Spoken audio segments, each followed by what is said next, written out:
Hello, everyone. This is the What Can I Do podcast education course one. We're still working with government and economic systems and other government. I don't remember exactly what we called it, but it has those two things in it.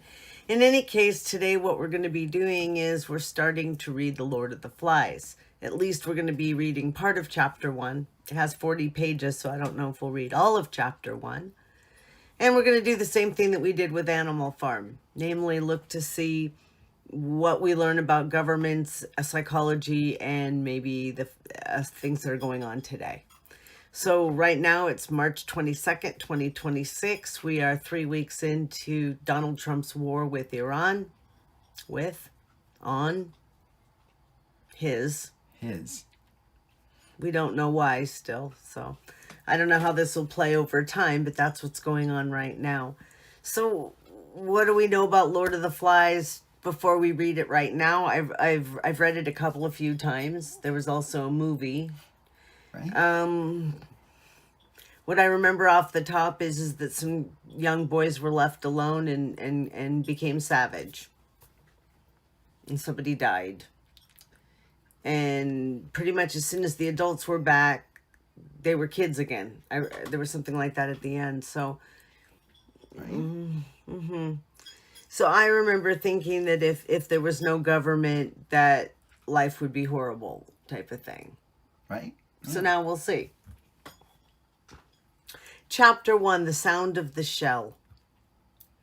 The boy with fair hair lowered himself down the last few feet of rock and began to pick his way toward the lagoon. Though he had taken off his school sweater and trailed it now from one hand, his gray shirt stuck to him and his hair was plastered to his forehead. All round him, the long scar smashed into the jungle was a bath of heat. What? All round him, the long scar smashed into the jungle was a bath of heat. The long scar smashed into the jungle. Might be where I think they crashed. They were in a plane that crashed. A plane? Oh, I thought it was a ship. Well, it could be a ship. I'm a little fuzzy on the details myself. All right. But that's weird right now. Yeah, right? He was clambering heavily among the creepers and broken trunks when a bird, a vision of red and yellow, flashed upwards with a witch-like cry, and this cry was echoed by another. Hi, it said, wait a minute. The undergrowth at the side of the scar was shaken and a multitude of raindrops fell pattering. Wait a minute, the voice said. I got caught up. Oh, wait, so it was a real person's voice. Oh, it wasn't like the bird. I swear it. Right? Hi, it said. Right? Maybe he thought it was a bird. Okay. The fair boy stopped and jerked his stockings with an automatic gesture that made the jungle seem for a moment like the home counties. Familiar gesture made them feel at home for a second. I don't know. The voice spoke again. I can't hardly move with all these creeper things. The owner of the voice came backing out of the undergrowth. Okay, so that twigs scratched on a greasy windbreaker. The naked crooks of his knees were plump, caught and scratched by thorns. He bent down, removed the thorns carefully, and turned around. He was shorter than the fair boy and very fat. He came forward, searching. See, interestingly enough, they othered him already. Mm-hmm. One was just a blonde, regular boy. This one was already fat and kind of clumsy and getting hurt. Right. He came forward, searching out safe lodgements for his feet, and then looked up through thick spectacles. Mm-hmm. So he's a nerd. On top of that, they're making him... Mm-hmm. Now, these are also my stereotypes, apparently. I mean, you could argue that this is my problem, but I'm also speaking with some knowledge of what happens. Right. The fair boy shook his head. This is an island. Oh, wait. I missed a line. Where's the man with the megaphone? The fair boy shook his head. This is an island. At least I think it's an island. There's a reef out in the sea. Perhaps there aren't any grown-ups anywhere. The fat boy looked startled. So he's not just a boy. Instead of being a dark-haired boy or a short boy even, he's a fat boy. Okay. There was that pilot, but he wasn't in the passenger cabin. He was up in front. The fair boy was peering at the reef through screwed-up eyes. All of them other kids, the fat boy went on. Some of them must have got out. They must have, mustn't they? The fair boy began to pick his way as casually as possible toward the water. He tried to be offhand and not too obviously uninterested, but the fat boy hurried after him. Aren't there any grown-ups at all? I don't think so. The fair boy said this solemnly. But then the delight of a realized ambition overcame him. In the middle of the scar, he stood on his head and grinned at the reversed fat boy.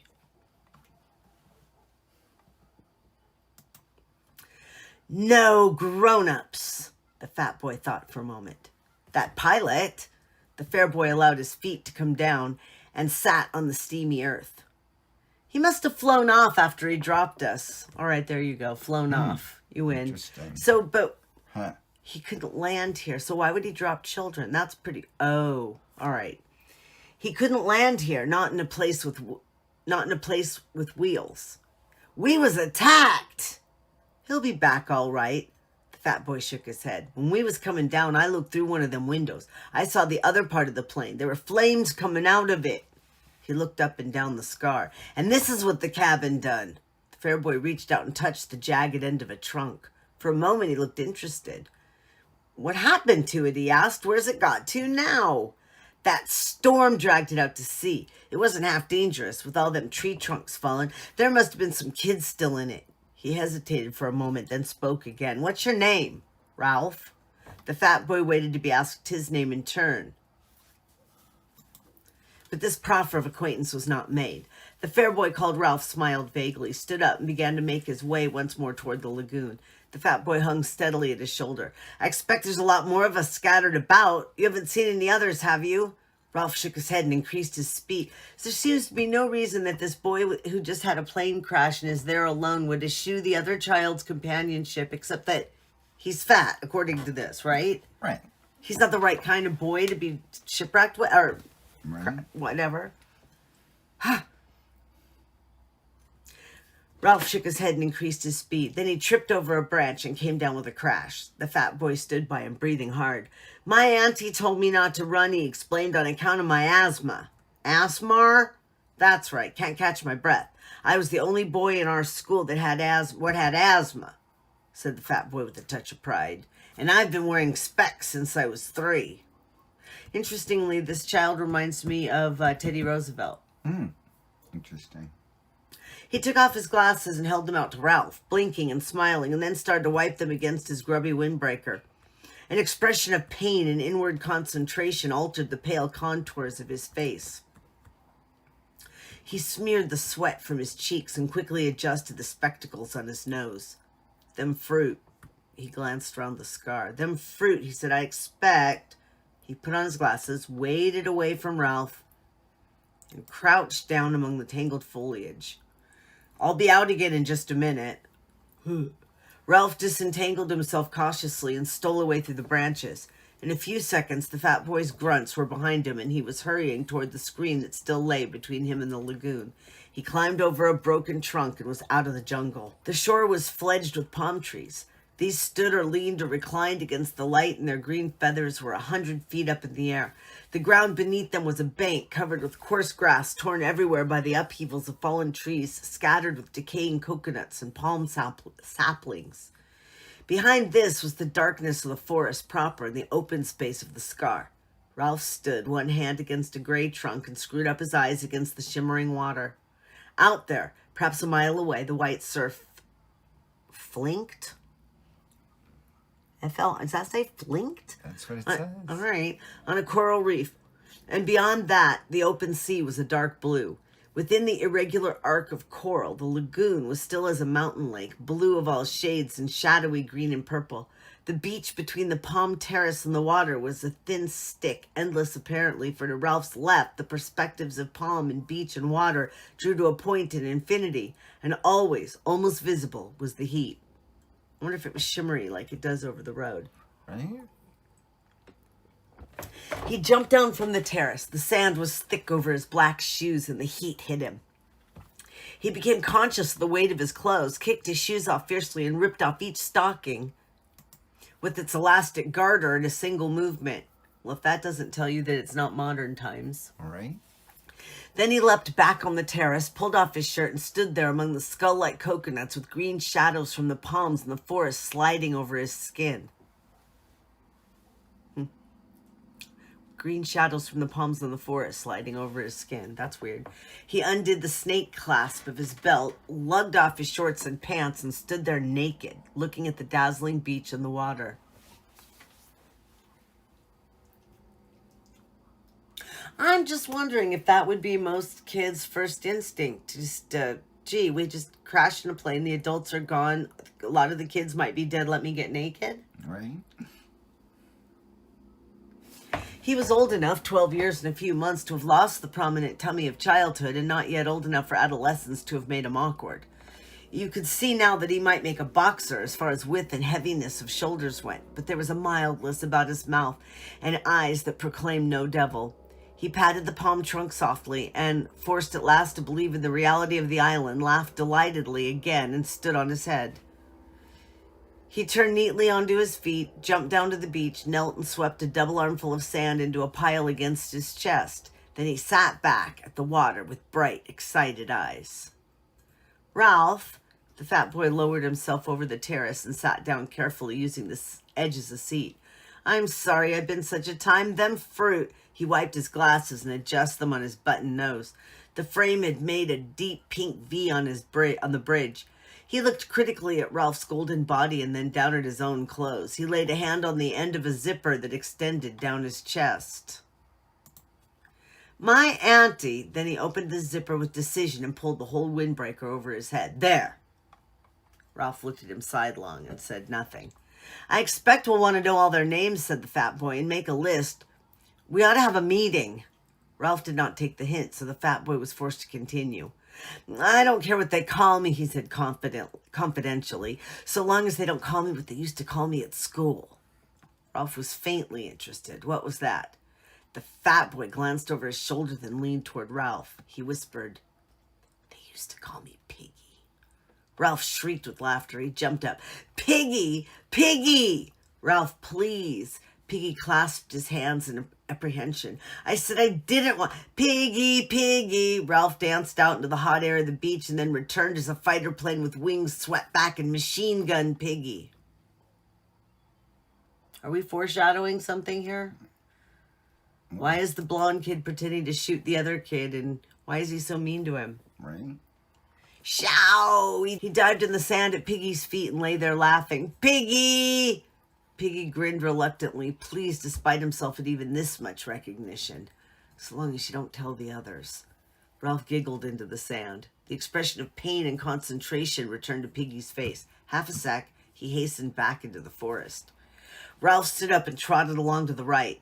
Here the beach was interrupted abruptly by the square motif of the landscape, a great platform of pink granite thrust up uncompromisingly through forest and terrace and sand and lagoon to make a raised jetty 4 feet high.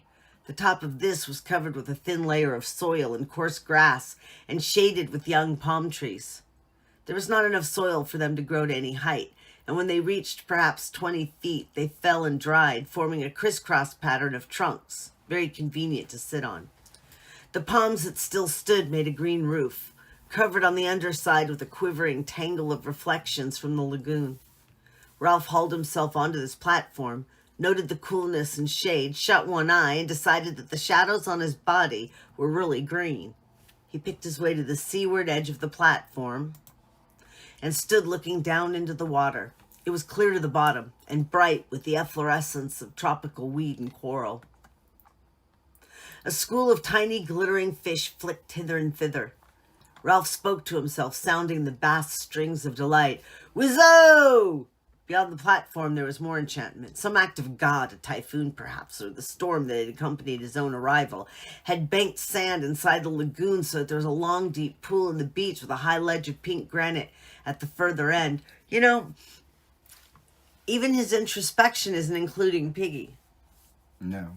Which concerns me because he seems to be so self-absorbed, this blonde child, that all we know about him is his blondness. Right? Ralph had been deceived before now by the spacious appearance of depth at a beach pool.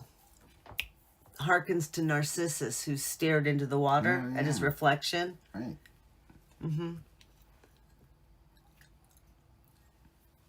And he approached this one preparing to be disappointed, but the island ran true to form, and the incredible pool, which clearly was only invaded by the sea at high tide, was so deep at one end as to be dark green.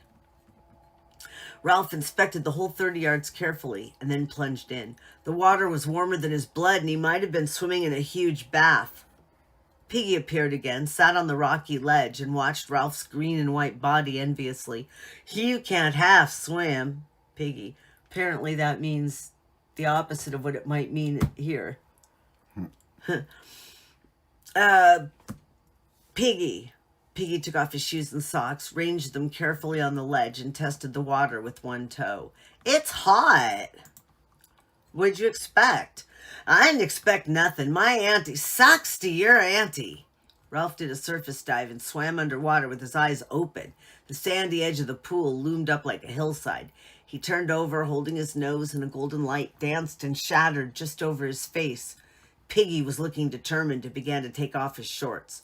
Presently, he was palely and fatly naked. Wow, dude. Wow. He tiptoed down the sandy side of the pool and sat there up to his neck in water, smiling proudly at Ralph. Aren't you going to swim? Piggy shook his head. I can't swim. I wasn't allowed. My asthma. Sucks to your asmar. Spelled ASS-MAR. Asmar. Piggy bore this with a sort of humble patience. You can't swim half well. Ralph paddled backwards down the slope, immersed his mouth, and blew a jet of water into the air. Then he lifted his chin and spoke. I could swim when I was 5. Daddy taught me. He's a commander in the Navy. When he gets leave, he'll come and rescue us. What's your father? Piggy flushed suddenly. My dad's dead, he said quickly, and my mum. He took off his glasses and looked vainly for something with which to clean them. I used to live with my auntie. She kept a candy store. I used to get ever so many candies, as many as I liked. When'll your dad rescue us? Soon as he can. Piggy rose dripping from the water and stood naked, cleaning his glasses with a sock. The only sound that reached them now through the heat of the morning was the long grinding roar of the breakers on the reef. How does he know we're here? Ralph lolled in the water. Not lolled like social media lol, but lolled as in, relaxed, I guess. Right? Buoyantly. Sleep enveloped him like the swathing mirages that were wrestling with the brilliance of the lagoon. The language, my goodness. So precise and poetic. How does he know we're here? Because, thought Ralph, because the roar from the reef became very distant. They'd tell him at the airport. Piggy shook his head, put on his flashing glasses, and looked down at Ralph. Not them. Didn't you hear what the pilot said about the atom bomb? They're all dead. Ralph pulled himself out of the water, stood facing Piggy, and considered this unusual problem. Piggy persisted. This is an island, isn't it? I climbed a rock, said Ralph slowly, and I think this is an island.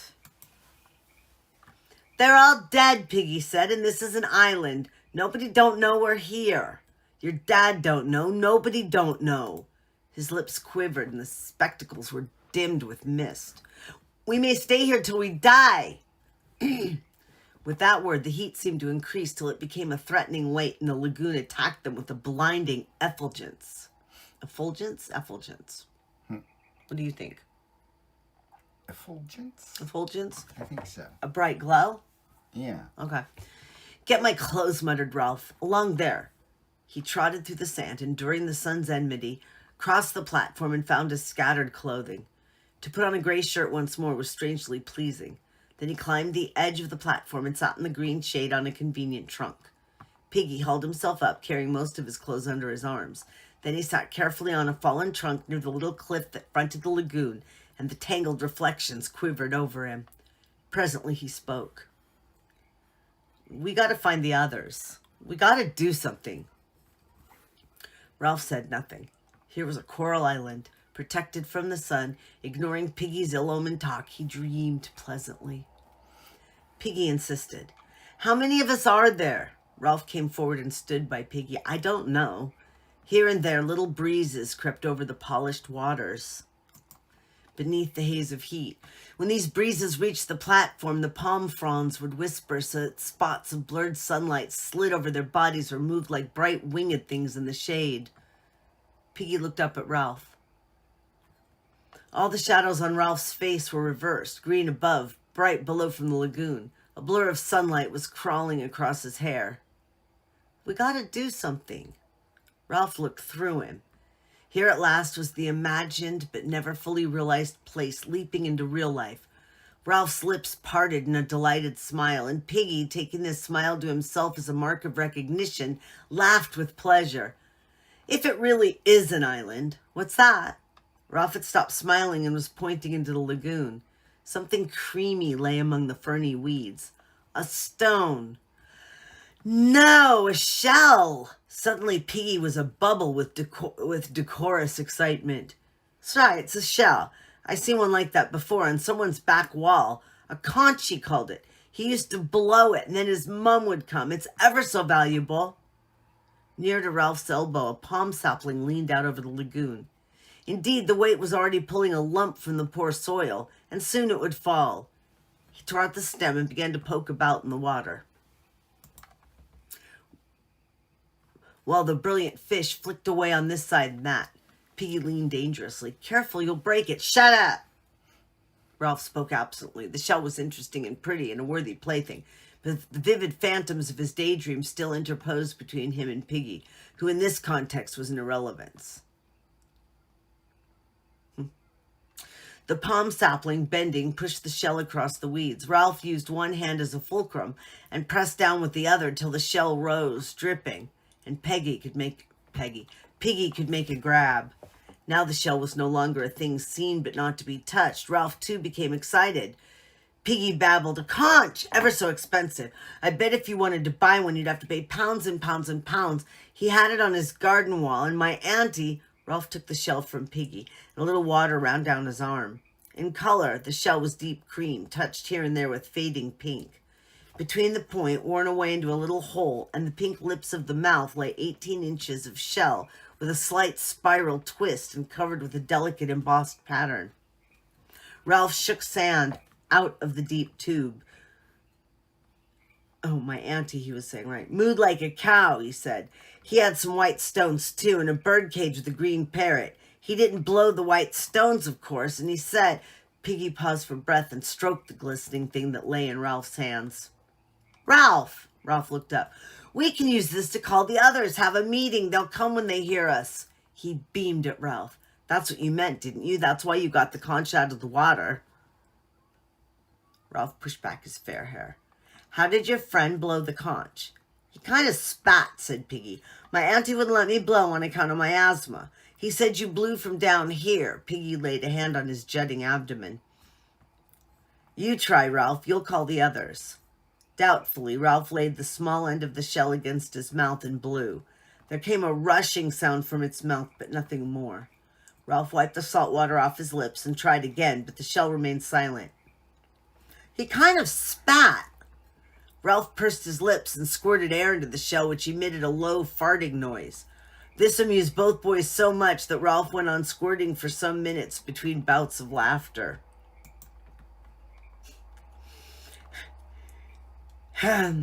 He blew from down here. Ralph grasped the idea and hit the shell with air from his diaphragm. Immediately the thing sounded. A deep, harsh noise boomed under the palms, spreading through the intricacies of the forest, and echoed back from the pink granite of the mountain. Clouds of birds rose from the treetops, and something squealed and ran in the undergrowth. Ralph took the shell away from his lips. Gosh. His ordinary voice sounded like a whisper after the harsh note of the conch. He laid the conch against his lips, took a deep breath, and blew once more. The note boomed again, and then, at his firmer pressure, the note, fluking up an octave, became a strident blare more penetrating than before. Piggy was shouting something, his face pleased, his glasses flashing. The birds cried, small animals scuttered. Ralph's breath failed. The note dropped the octave, became a low dubber, was a rush of air.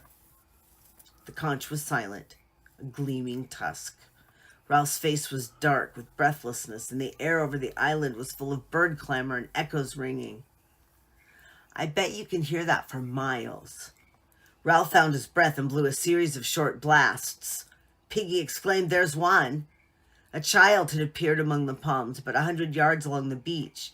He was a boy of perhaps 6 years, sturdy and fair. His clothes torn, his face covered with a sticky mess of fruit. His trousers had been lowered for an obvious purpose and had only been pulled back halfway. He jumped off the palm terrace into the sand, and his trousers fell about his ankles. He stepped out of them and trotted to the platform. Piggy helped him up. Meanwhile, Ralph continued to blow till voices shouted in the forest. A small boy squatted in front of Ralph, looking up brightly and vertically. As he received the reassurance of something purposeful being done, he began to look satisfied, and his only clean digit, a pink thumb, slid into his mouth. Piggy leaned down to him. "What's your name?" "Johnny." Piggy muttered the name to himself and then shouted it to Ralph, who was not interested because he was still blowing. His face was dark with the violent pleasure of making this stupendous noise, and his heart was making that stretched shirt shake. The shouting in the forest was nearer. Signs of life were visible now on the beach. The sand, trembling beneath the heat haze, concealed many figures in its miles of length. Boys were making their way toward the platform through the hot, dumb sand. 3 small children, no older than Johnny, appeared from startlingly close at hand, where they'd been gorging fruit in the forest. A dark little boy, not much younger than Piggy, parted a tangle of undergrowth, walked onto the platform, and smiled cheerfully at everybody. More and more of them came. Taking their cue from the innocent Johnny, they sat down on the fallen palm trunks and waited. Ralph continued to blow short, penetrating blasts. Piggy moved among the crowd, asking names and frowning to remember them. The children gave him the same simple obedience they had given to the men with megaphones. Some were naked and carrying their clothes, others half naked or more or less dressed in school uniforms, gray, fawn, blue jacketed or jerseyed. There were badges, mottos, even stripes of color in stockings and pullovers. Their heads clustered above the trunks in the green shade. Heads brown, fair, black, chestnut, sandy, mouse-colored. Heads muttering, whispering. Heads full of eyes that watched Ralph and speculated. Something was being done. That's very interesting right there. I think that people felt that nothing was being done about their problems. Nothing was being done. And they look at Trump and they say, well, something is being done. He's doing something. Right. I've heard that kind of thing before. What's interesting, though, is why wasn't Biden's stuff that he got done, why didn't that count? Right. It's not just because he didn't crow about it, is it? Or is it? I don't know. Of course, now, too, with Fox News, were they even being told about it? And then Trump's taken some credit. So I don't know with all that. Right.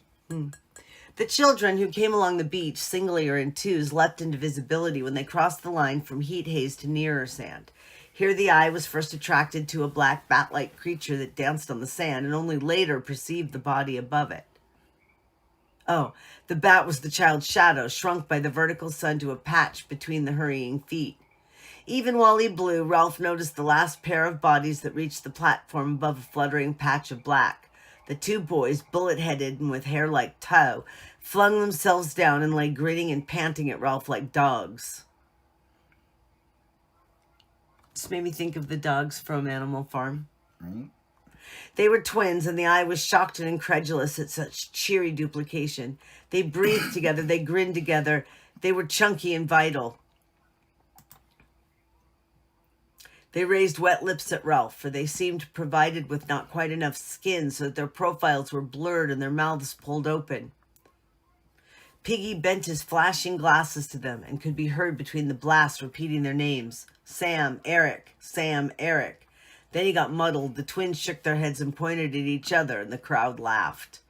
At last, Ralph ceased to blow and sat there, the conch trailing from one hand, his head bowed on his knees. As the echoes died away, so did the laughter, and there was silence. Within the diamond haze of the beach, something dark was fumbling along. Ralph saw it first and watched till the intentness of his gaze drew all eyes that way. Then the creature stepped from mirage onto clear sand. They saw that the darkness was not all shadow, but mostly clothing. The creature was a party of boys, marching approximately in step in two parallel lines and dressed in strangely eccentric clothing. Shorts, shirts, and different garments they carried in their hands, but each boy wore a square black cap with a silver badge on it. Their bodies from throat to ankle were hidden by black cloaks, which bore a long silver cross on the left breast, and each neck was finished off with a ham-bone frill. The heat of the tropics, the descent, the search for food, and now this sweaty march along the blazing beach had given them the complexion of newly washed plums. The boy who controlled them was dressed in the same way, though his cap badge was golden. When his party was about 10 yards from the platform, he shouted an order, and they halted, gasping, sweating, swaying in the fierce light. The boy himself came forward, vaulted onto the platform, with the cloak flying, his cloak flying, and peered into what to him was almost complete darkness. "Where's the man with the trumpet?" Ralph, sensing his sun-blindness, answered him. "There's no man with the trumpet, only me." The boy came close and peered down at Ralph, screwing up his face as he did so. What he saw of the fair-haired boy with the creamy shell on his knees did not seem to satisfy him. He turned quickly, his black cloak circling. "Isn't there a ship, then?" Inside the floating cloak, he was tall, thin, and bony, and his hair was red beneath the black cap. His face was crumpled and freckled and ugly without silliness. Out of this face stared two light blue eyes, frustrated now and turning or ready to turn to anger. "Isn't there a man here?" Ralph spoke to his back. "No, we're having a meeting. Come and join us." The group of cloaked boys began to scatter from close line. The tall boy shouted at them, "Choir, stand still." A choir? The choir huddled into line and stood there swaying in the sun. Nonetheless, some began to protest faintly. "But, Meridew, please, Meridew, can't we?" Then one of the boys flopped on his face in the sand and the line broke up. They heaved the fallen boy to the platform and let him lie. Meridew, his eyes staring, made the best of a bad job. "All right, then, sit down, leave him alone." "But Meridew, he's always throwing a feint," said Meridew. "He did it in Gib and Addis and at Matins over the precentor." This last piece of shot brought sniggers from the choir, who perched like blackbirds on the crisscross trunks and examined Ralph with interest. Piggy asked no names. He was intimidated by this uniform superiority and the offhand authority in Meridew's voice. He shrank to the other side of Ralph and busied himself with his glasses. Meridew turned to Ralph. "Aren't there any grown-ups?" "No." Meridew sat down in a trunk and looked around the circle. "Then we'll have to look after ourselves." Secure on the other side of Ralph, Piggy spoke timidly. "That's why Ralph made a meeting, so we can decide what to do. We've heard names. That's Johnny. These two, they're twins. Sam and Eric. Which is Eric? You're Sam. I'm Sam, and I'm Eric." "We'd better all have names," said Ralph, "so I'm Ralph." "We've got most names," said Piggy. "Got 'em just now." "Kids' names," said Meridew. "Why should I be Jack? I'm Meridew." Ralph turned to him quickly. This was the voice of one who knew his own mind. "Then," went on Piggy, "that boy, I forget." "You're talking too much," said Jack Meridew. "Shut up, fatty."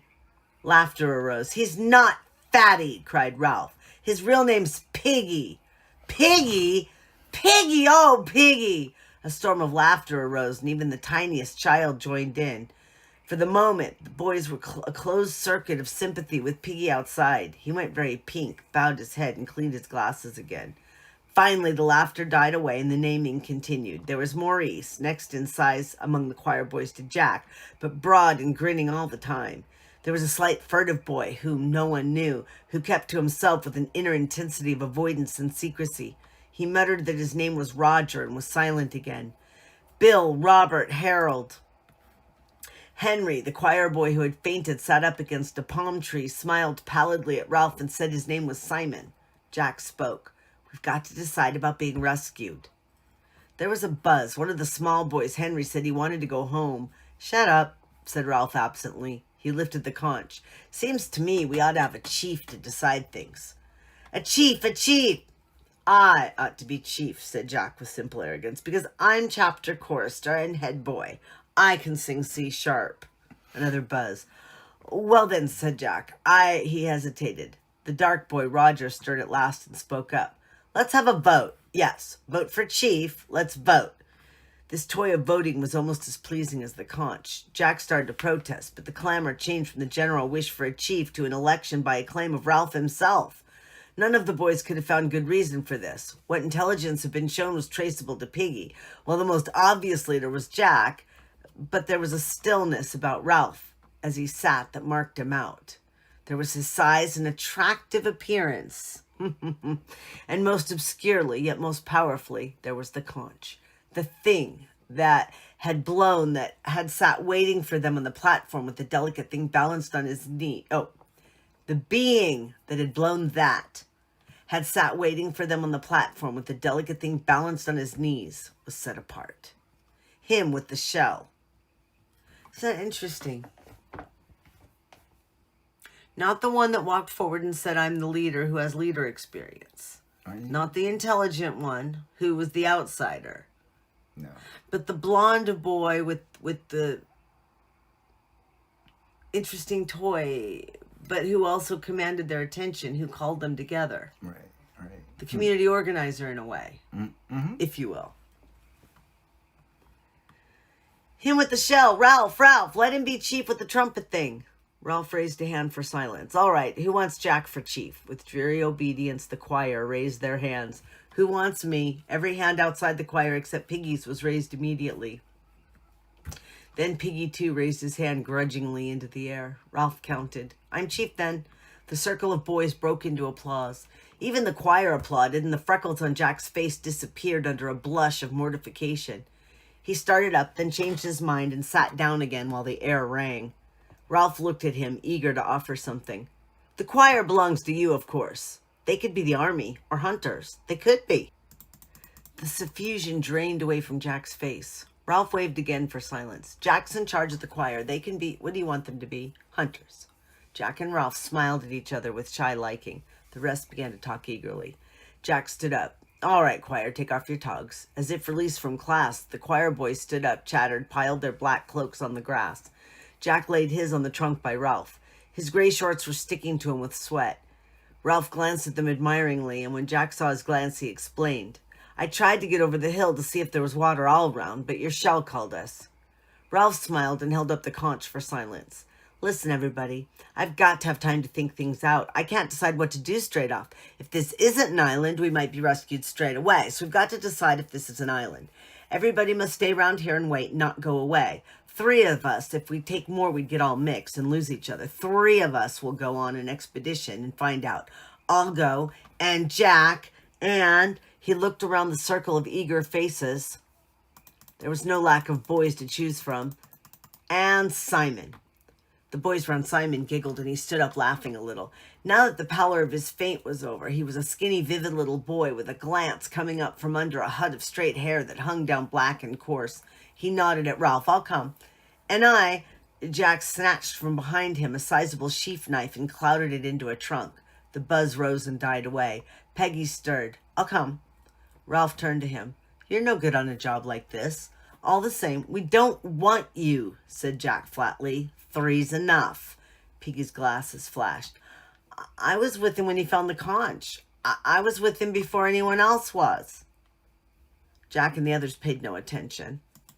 There was a general dispersal. Ralph, Jack, and Simon jumped off the platform and walked along the sand past the bathing pool.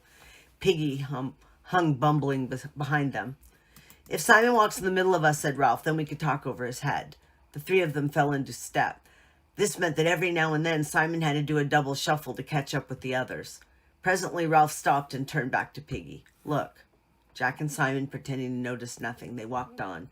You can't come. Piggy's glasses were misted again, this time with humiliation. You told him after what I said. His face flushed, his mouth trembled. After I said I didn't want... What on earth are you talking about? About being called Piggy.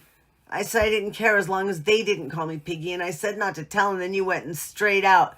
Stillness descended on them. Ralph, looking with more understanding at Piggy, saw he was hurt and crushed. He hovered between the 2 courses of apology or further insult. Better piggy than fatty, he said at last with the directness of genuine leadership. And anyway, I'm sorry if you feel like that. Now go back, Piggy, and take names. That's your job. So long. He turned and raced after the other two. Piggy stood, and the rose of indignation faded slowly from his cheeks. He went back to the platform. The three boys walked briskly down the beach. The tide was low, and there was a strip of weed-strewn beach that was almost as firm as a road. A kind of glamour was spread over them in the scene, and they were conscious of the glamour and made happy by it. They turned to each other, laughing excitedly, talking, not listening. The air was bright. Ralph, faced by the task of translating all this into an explanation, stood on his head and fell over. When they had done laughing, Simon stroked Ralph's arm shyly, and they had to laugh again. Come on, said Jack presently. We're explorers. We'll go to the end of the island, said Ralph, and look round the corner. If it's an island. Now, toward the end of the afternoon, the mirages were settling a little. They found the end of the island quite distinct and not magicked out of shape or sense. There was a jumble of the usual squareness, with one great block sitting out in the lagoon. Seabirds were nesting there. Like icing, said Ralph, on a pink cake. We shan't see round this corner, said Jack, because there isn't one. Only a slow curve, and you can see the rocks get worse. Ralph shaded his eyes and followed the jagged outline out of the crags up toward the mountain. This part of the beach was nearer the mountain than any other that they'd seen. We'll try climbing the mountain from here, he said. I should think this is the easiest way. There's less of that jungly stuff and more pink rock. Come on.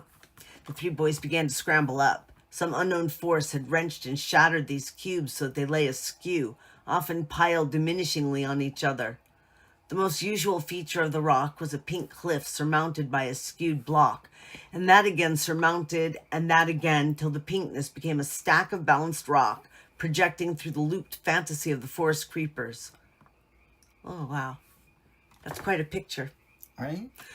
Where the pink cliffs rose out of the ground, there were often narrow tracks winding upwards, so they could edge along them deep in the plant world, their faces to the rock. What made this track? Jack paused, wiping the sweat from his face. Ralph stood by him, breathless. Men? Jack shook his head. Animals. Ralph peered into the darkness under the trees. The forest minutely vibrated. Come on.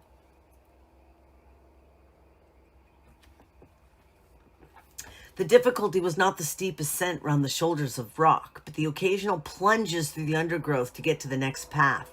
Here the roots and stems of creepers were in such tangles that the boys had to thread through them like pliant needles. Their only guide, apart from the brown ground and occasional flashes of light through the foliage, was the tendency of slope, whether this hole, laced as it was with the cables of creepers, stood higher than that. Somehow they moved up. Immured in these tangles, or perhaps their most difficult moment, Ralph turned with shining eyes to the others. Wacko, wizard, smashing. The cause of their pleasure was not obvious. All three were hot, dirty, and exhausted. Ralph was badly scratched. The creepers were as thick as their thighs and left little but tunnels for further penetration. Ralph shouted experimentally, and they listened to the muted echoes. This is real exploring, said Jack. I bet nobody's been here before. We ought to draw a map, said Ralph, only we haven't any paper. We can make scratches on bark, said Simon, and rub black stuff in. Again came the solemn communion of shining eyes in the gloom. Wacko, wizard. There was no place for standing on one's head. This time, Ralph expressed the intensity of his emotion by pretending to knock Simon down. And soon they were a happy heaving pile in the underdusk. When they had fallen apart, Ralph spoke first. Got to get on.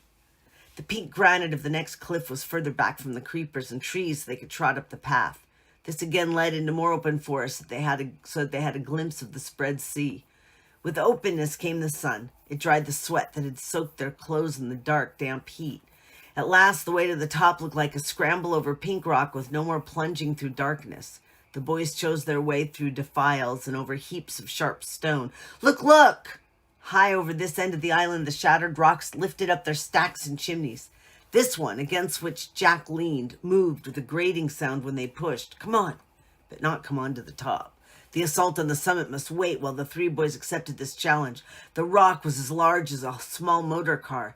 Heave! Sway back and forth. Catch the rhythm. Heave! Increase the swing of the pendulum. Increase, increase. Come up and bear against that point of farthest balance. Increase, increase.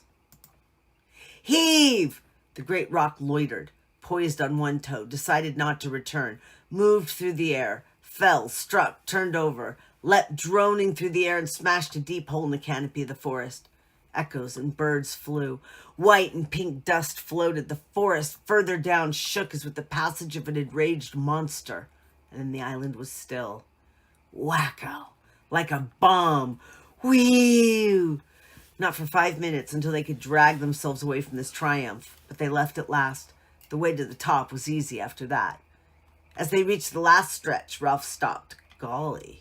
They were on the lip of a circular hollow in the side of the mountain.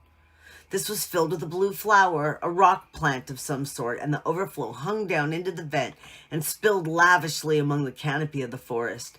The air was thick with butterflies, lifting, fluttering, settling. Beyond the hollow was the square top of the mountain, and soon they were standing on it. They had guessed before that this was an island, clambering among the pink rocks with the sea on either side and the crystal heights of air. They had known by some instinct that the sea lay on every side. But there seemed something more fitting in leaving the last word till they stood on the top and could see a circular horizon of water. Ralph turned to the others. This belongs to us. It was roughly boat-shaped, humped near this end with behind them the jumbled descent to the top. On either side, rocks, cliffs, treetops, and a steep slope forward there at the length of the boat, a tamer descent, tree-clad with hints of pink, and then the jungly flat of the island, dense green but drawn at the end to a pink tail. There, where the island petered out in the water, was another island, a rock, almost detached, standing like a fort, facing them across the green with one bold pink bastion. The boys surveyed all this, then looked out to sea. They were high up, and the afternoon had advanced. The view was not robbed of sharpness by mirage. That's a reef, a coral reef. I've seen pictures like that. The reef enclosed more than one side of the island, lying perhaps a mile out and parallel to what they now thought of as their beach. The coral was scribbled in the sea, as though a giant had bent down to reproduce the shape of the island in a flowing chalk line, but tired before he'd finished. Inside was peacock water. That's just the color. Rocks and weeds showing as in an aquarium. Outside was the dark blue of the sea. The tide was running so that long streaks of foam tailed away from the reef, and for a moment they felt that the boat was moving steadily astern. Jack pointed down. That's where we landed. Beyond falls and cliffs, there was a gash visible in the trees. There was the splintered trunks, and then the drag, leaving only a fringe of palm between the scar and the sea. There, too, jutting into the lagoon, was the platform, with insect-like figures moving near it. Ralph sketched a twining line from the bald spot in which they stood down a slope, a gully, through flowers, round and down to the rock where the scar started. That's the quickest way back. Eyes shining, mouths open, triumphant, they savored the right of domination. They were lifted up. They were friends. There's no village smoke and no boat, said Ralph wisely. We'll make sure later, but I think it's uninhabited. We'll get food, cried Jack. Hunt, catch things until they fetch us. Simon looked at them both, saying nothing, but nodding till his black hair flopped backwards and forwards. His face was glowing. Ralph looked down the other way, where there was no reef. Steeper, said Jack. Ralph made a cupping gesture. That bit of forest down there, the mountain holds it up. Every point of the mountain held up trees, flowers and trees. Now the forest stirred, roared, flailed. The near acres of rock flowers fluttered, and for half a minute the breeze blew cold on their faces. Ralph spread his arms. All hours they laughed and tumbled and shouted on the mountain. I'm hungry. When Simon mentioned his hunger, the others became aware of theirs. Come on, said Ralph. We found out what we wanted to know. They scrambled down a rock slope, dropped among flowers, and made their way under the trees. Here they paused and examined the bushes round them curiously. Simon spoke first. Like candles, candle bushes, candle buds. The bushes were dark evergreen and aromatic, and the many buds were waxen green and folded up against the light. Jack slashed at one with his knife, and the scent spilled all over them. Candle buds. You couldn't light them, said Ralph. They just look like candles. Green candles, said Jack contemptuously. We can't eat them. Come on. They were in the beginning of the thick forest, plonking with weary feet on a track when they heard the noises, squeakings, and the hard strikes of hoofs on a path. As they pushed forward, the squeaking increased till it became a frenzy. They found a piglet caught in a curtain of creepers. Throwing itself at the elastic traces in all the madness of extreme terror. Its voice was thin, needle-sharp, and insistent. The three boys rushed forward, and Jack drew his knife again with a flourish. He raised his arm in the air, then came a pause. A hiatus. The pig continued to scream, and the creepers to jerk, and the blade continued to flash at the end of a bony arm. The pause was only long enough for them to understand what an enormity the downward stroke would be.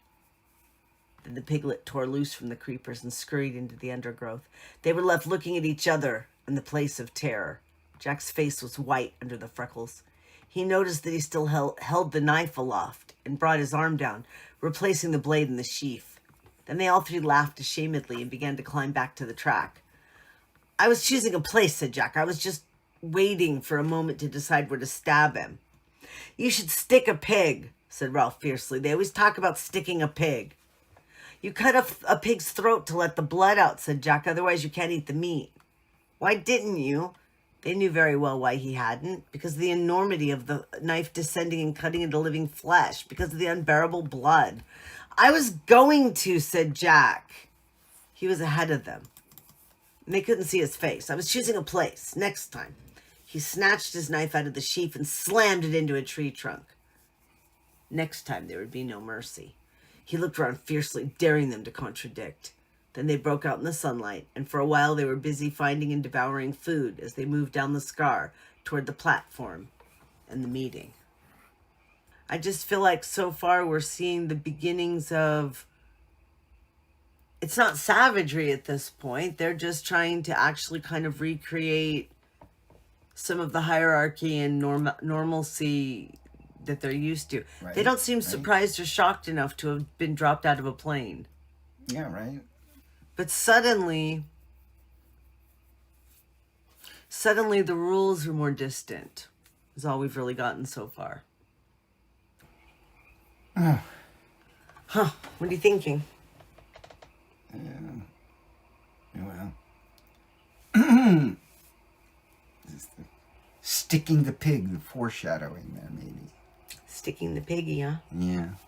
Is that foreshadowing? It's also showing that notice it's as they're descending, too. They're descending into something. Oh, yeah. Descending into their savagery. All right.